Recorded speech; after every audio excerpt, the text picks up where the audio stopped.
Hello, learning community. I'm Dr. Lee, an educator in Baltimore, Maryland.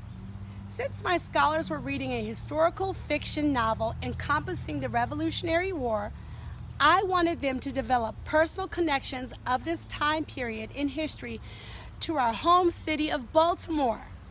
Prior knowledge for this activity began with a previous National Geographic lesson comparing a Revolutionary War time period map of Boston, Massachusetts with a map of Boston, Massachusetts of today.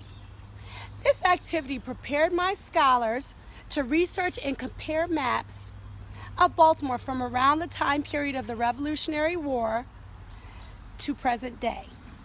Their final products consisted of a slide presentation showcasing their research, comparisons, contrast, and constructed responses to assigned questions. The National Geographic Framework connections demonstrated in this activity highlighted my scholars' curiosity by fostering discussion, encompassing them to consider how and why European colonists chose the site of Baltimore to populate.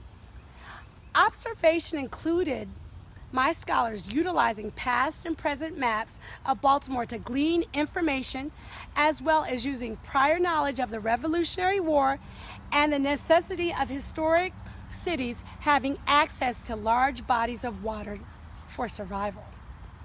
Communication focused on the use of various sources to compare and contrast Baltimore maps during the Revolutionary War and current time, and to collaborate in groups to locate these various sources.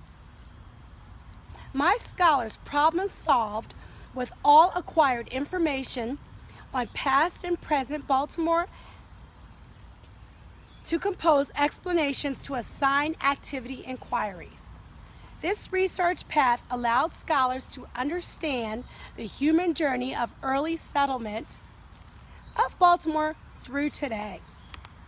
They also were able to analyze and interpret the research maps of Baltimore to describe its physical and cultural features.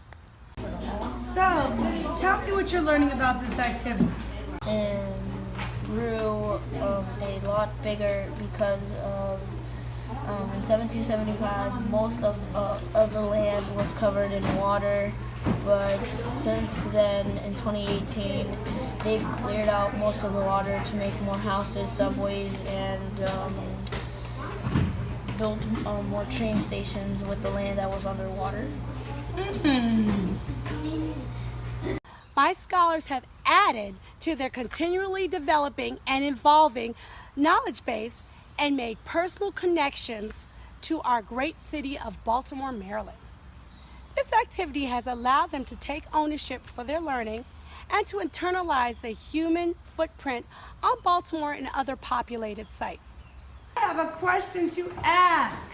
All right, do you think the changes in Baltimore from around 1776 to the present are positive? Why or why not? Who wants to answer that? You go right ahead, dear. No, my reasoning behind that is from the changes from the time that in 1775 to Baltimore 2018 right now,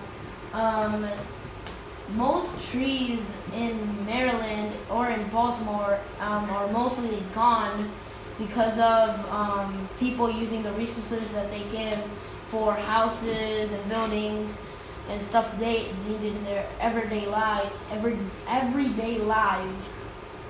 So I honestly think that they're not positive because I think it's not positive for the environment because all humans are starting to cut down rainforests for the supplies that they give. Hey, does anybody else want to answer that question? Go right ahead, dear. I think the changes in Baltimore from around 1776 until the present are negative because there is a lot of littering and pollution all around the city, which causes bad living environment. Okay. Does anybody think any of the changes are positive? Go right ahead, dear. Some are positive because people will have more ways to move around the city, like cars, trucks, and trains, and more stuff like walking, running, and some are filled with joy for how they live and what they have. They have expressed their role as future stewards of the planet and positive and negative effects of choices made in developing a habitable site.